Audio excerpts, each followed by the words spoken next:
गरम पानी में फुटेबा छाड़ी देती 10 ରୁ 15 मिनिट। तो तापर तेल नहीं किसी पियाज कटा पियाज पकई भाजी देती छेचा रसुण अदा किसी देती आप चाहिए पेस्ट भी दे पारे।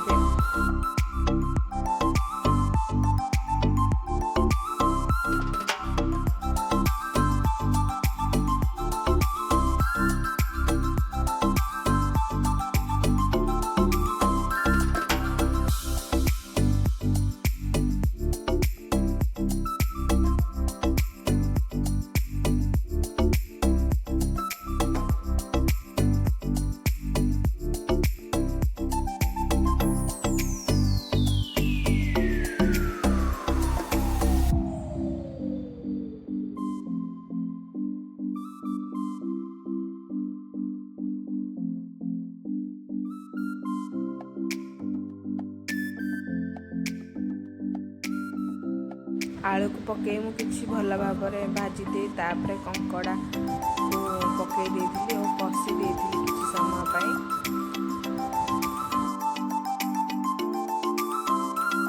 गरम पानी पकई फुटेबा छाड़ीदेवे और लास्ट को धनिया पत्र और गरम मसला पकईदेवे। प्रस्तुत हो कंकड़ा झोल गरम गरम भात सहित आप खाई पारे।